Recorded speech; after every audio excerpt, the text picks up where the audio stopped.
The Word of God is alive and powerful, sharper than any two-edged sword, piercing even to the dividing asunder of the soul and spirit, and of the joints and the marrow, and is a critic of the thoughts and intents of the heart.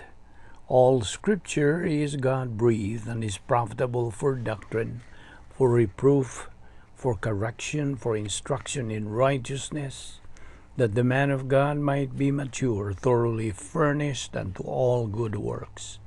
Study to show thyself approved unto God, a workman that needeth not to be ashamed, rightly dividing the word of truth. Joshua 1:8. This book of the law shall not depart from your mouth, but you shall meditate in it day and night, that you may observe to do according to all that is written in it. For then you will make your way prosperous, and then you will have good success. Psalm 119, 9 and 11. How can a young man cleanse his way? By taking heed according to your word. Your word I have hidden in my heart, that I may not sin against you. James 1:5. If any of you lacks wisdom, let him ask of God, who gives to all liberally and without reproach, and it will be given to him. 1 Peter 1:24 and 25. Because all flesh is as grass, and all the glory of man as the flower of the grass. The grass withers, and its flower falls away, but the word of the Lord endures forever. Now this is the word which by the gospel was preached to you. Luke 16:17. And it is easier for heaven and earth to pass away than for one tittle of the law to fail. Sa dili pa kita magapadayon sa atong adlaw-adlaw nga tulumanon sa pagtuon sa pulong sa Dios, ato unang limpyuhan ang atong kalag pinagi sa paghingalan, homologeo. Ato lamang kinihinganlan, atong admitihan, atong angkunon nga nakabuhat kita niini mo mga sala, niini nga adlaw. We have to confess all those sins we have committed today ngadto sa Dios kang mahan. 1 John 1:9 nagamando kanato. If we confess our sins, God is faithful and just to forgive us our sins and to cleanse us from all unrighteousness. For you, unbeliever, the issue you're facing is your free will. Use that free will. God gave you that. He wants you to use it by making the decision, the most important decision you can make in your entire life, the decision to believe in Christ as Lord and Savior. Acts 16:31 nagmando, believe on the Lord Jesus Christ, and thou shalt be saved. Busa karon magandam ta pinagi sa hilong mga pagampo.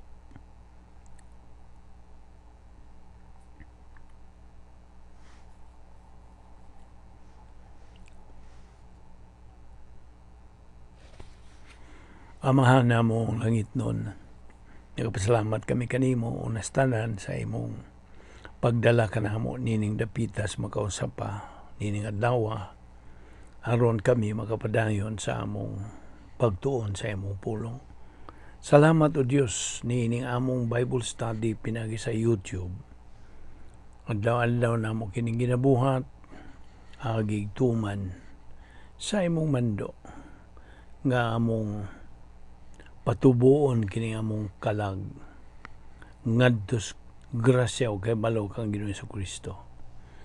Ini nga adlaw ba ni kami pinagis pagtudlo kanamo sa balang Espiritu Santo.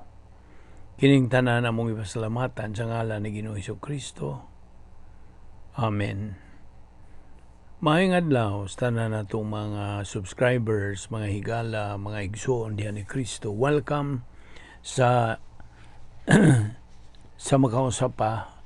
Nag-abi-abi kami kaninyo o labi na sa atong mga subscribers. So, atong ipadayon og I think we can finish our discussion today.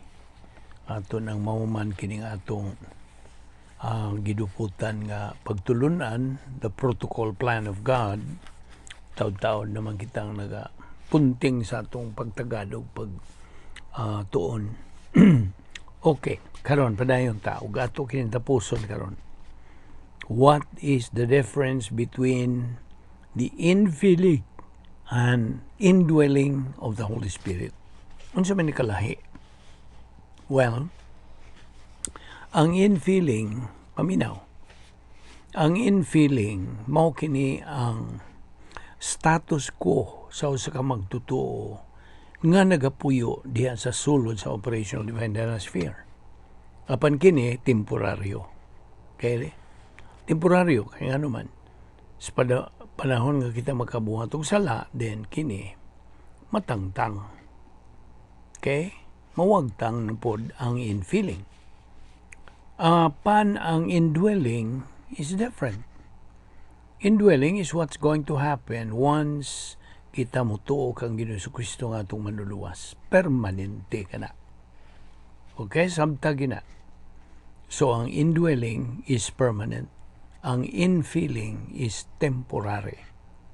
Infilling is synonymous to the control of the Holy Spirit. Kini kasinatian kini in our everyday life.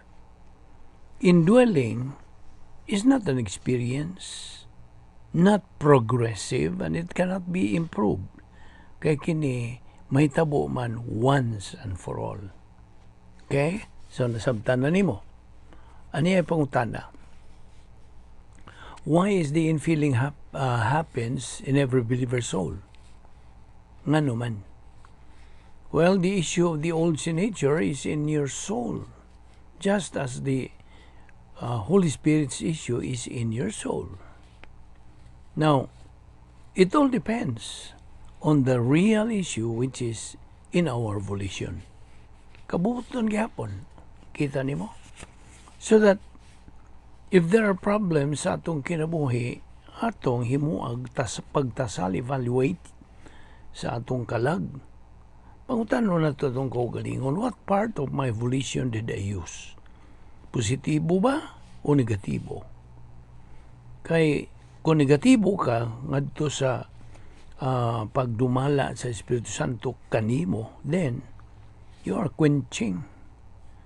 You are quenching imong gipalong ang Espiritu Santo. Kung negatibo ka.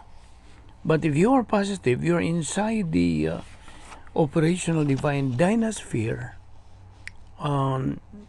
listening to the teaching of Bible doctrine would be useless and in vain kung wala ka sa sulod sa operational divine dynasphere.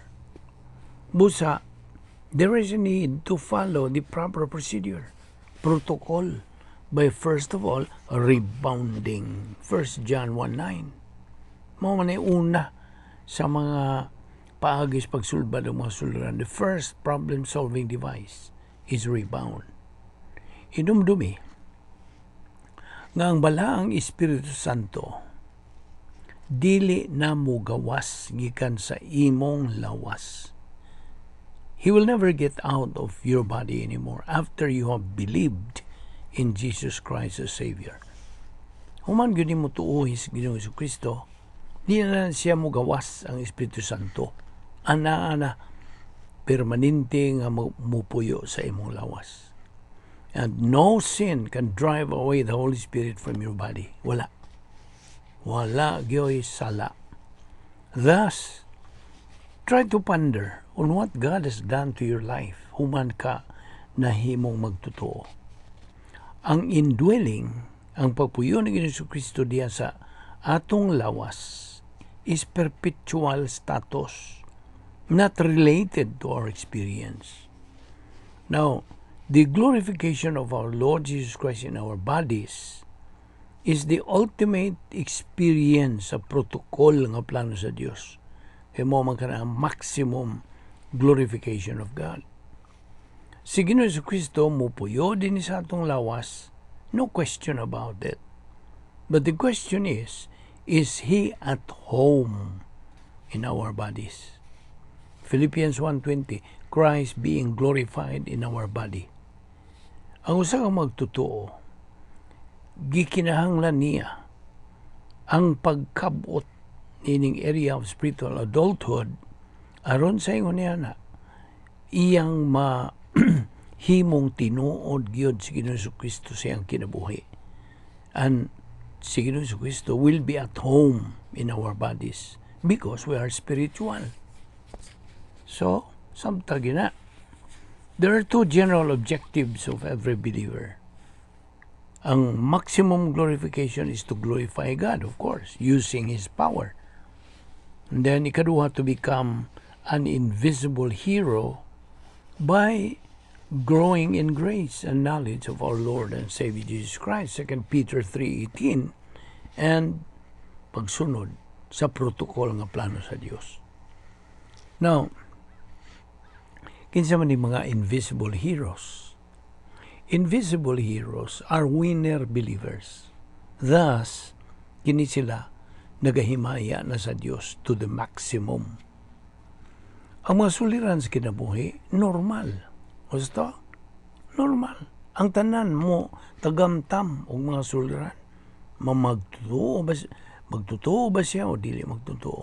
Tanang tao. So problems in life are normal. In fact, all of life is problem solving. God provides us sa iyang napulo ka mga paagi sa pagsulbad og mga suliran. 10 problem-solving devices. Dili buot ang Dios nga kitang mga magtotoo mahimong ulipon sa mga sirkumstansya. No. God does not want believers to be slaves to circumstances, to environment, and to things. Buot niya ang kita ibabaw kanila.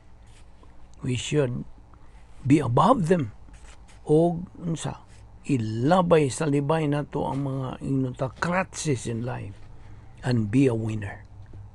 So if you have some problems and sufferings in this life, enjoy them by using God's 10 problem-solving devices.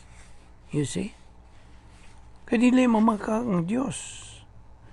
Kung makasulti pa ang Diyos, madungog pag yun na tumiho. Sulay lang, God. Di man ko mamaka. Sulay. Gamitan ng napo ka paagis pagsulbad ng mga suliran. Unyang na kay mga suliran, pahimosli. Enjoy them. Kay in heaven, wa na may suliran. Wa na may mga pagantos. Sabot? Inomdumi. Ang mga gahom that every believer can avail niya. Ang pagka-omnipotente sa Diyos. Ang pulong sa Diyos. Mao niya ang duha ka mga dagko gyud nga mga gahom. Now, what are the general objectives of every believer? Unsa man? Ang naguna gyud nga tumong natong mga magtotoo. Number 1, to execute the protocol plan of God. Thus, ato siyang himayaon. Number 2, ang paggamit sa tanan nga mga kasangkapan nga Diyos nun, divine assets, o sa pagkabot sa spiritual maturity stage. Thus, become invisible heroes. So, mando sa Diyos gamita ang napulo na kung pagis pagsulbad o mga suliran. This will result to develop personal sense of destiny. Furthermore, this will result to unsa nga imong mabuntog, maduot nimo ang imong kahadlok. You see? You can conquer and suppress fear. Now, so, na conclusion to the great power experiment. We are living in this age of the church sa sama usab nga higayon niya kita sa katuigan sa angay-angay nga mga pribilehyo, angay-angay nga mga oportunidad. Age of equal privileges and equal opportunities. At the same time, kini is called the age of apostasy. So, sangkapan ta sa Diyos, this very power that we learn from the doctrine of the great power experiment. Now, hinumdumi, nga kita gimanduan nga pakabuuton ta sa ang gitawag og pleroma stage, kini ang kinabuhi beyond gnosis, labaw pa sa gnosis. Kinabuhi na and become invisible heroes, kay kini mao ang where we glorify God to the max. Now, take note of the protocol plan of God, which kitang mga magtutuo are to execute while we are in phase 2 of God's plan. Kinahanglan atong hinumduman nga kinahanglan tang mutuman, mubuhat gyud sa pulong, dili kay tigpaminaw lang. Mao man naman do sa Dios, be doers of my word, not only hearers. Because to be only hearers is to be loser believers, while to be doers of the word is to be winner believers. It's a matter of choice. You see? Naharagyo siya mong pagpili. God respects our volition. Yes. Iyang gitahod. Apan kita lang lagi ang manubag tanan na itong gihimong mga desisyon. We believers are expected to follow the precisely correct procedure nga mao ang protocol plan of God in our Christian life. Kung subliyon, nga ang espirituhanong kinabuhi, lahi kini sa Kristohanon nga pagkinabuhi. Ang Kristohanong paagis pagkinabuhi, dili kini kasagaran, supernatural way of life. Og tungod kay supernatural way of life man, kini nang ginahanglan po og supernatural nga paagi sa pagtuman niini. Believers who persevere and endure in putting things first, right priority, surely tend to become winner believers. Siguro hagina. Buot kang mahimong mananaog nga Kristohanon, then mao ka na. Tumanon nato ang mga requirements, guidelines, protocol sa Dios. Dili po ta magasunod ni protocol ug di ta makakatun unsa ni. Ug the only way nga imo makatunan kini, mailhan, masabtan, mao ang imong pagtuon sa pulong sa Dios adlaw-adlaw. Kini nga itong ginabuhat. Mao nang magatawa ako lagi na ng uban nga, wala ba may kaywa pa mo hurot ng inyong gipanghisgutan. Magatawa lang ko niya na. Magadungog kong na mga komentaryo. Hurot? Why pagkahurot? Mahuman na lang ning katuiga simbahan. Di pa mahurot. Ipadayon gani ni natos pagtuon dito na sa langit. Kung sa Ginoong Kristo na ang mga tudlo ka na to. Di man na, you see. Believers, ang mga magtutuo nga who persevere and endure in putting things first. Right priority ang pulong sa Diyos ug ang Diyos. Unahon gyud nato ang Diyos. Right priority should be God, ikaduha, His Word. Remember, ayaw kalimti ang hypostatic union ni Ginoong Kristo, may gamit, may eksperimento, ni great power experiment, o iyag yung giprubahan, iyag yung gipamatudan. He proved it to be very effective. O kining maong gahom is available now to every believer. You may have it or not. It's a matter of choice. So, Dini nahuman ang atong pagtuon bahin sa protocol nga plano sa Dios. Ayaw nakalimti katong mga punto nga atong gihisgutan kay kini makadugang gayud kadasig nimo, makahagit gayud kanimo sa pagpadayon sa kanang abante sa imong espirituhanong pagkinabuhi. Kini nga itong kinabuhi lumalabay lamang. Kini nga itong pagkinabuhi karon ang pangandam kini sa umaabot nato nga permanenteng pagkinabuhi uban sa Dios didto sa iyang himaya. Busa magapadayon kita sa paghisgot, pagtuon sa pulong sa Dios ug atong hisgutan ang dugang pagyud nga mga pagtulunan. Ugma doon na tayo bag-o nga pagtulunan o kini nindot wa mangyoy pagtulunan sa pulong sa Dios nga dili nindot. Kini ang atong tunan ugma sugod mao ang katarong sa Dios. Ang buot pasabot, the integrity of God, who and what God is. Magampo ta. Amahan among langit nun, nagapasalamat kami kanimo sa imong grasya nga among gipahimuslan ni ining adlaw. Salamat sa imong grasya nga nagadasig kanamo sa pagsibog ngadto sa unahan sa among Kristohanong pagkinabuhi. Kining tanan among ipasalamatan sa ngalan ni Ginoong Jesucristo. Amen.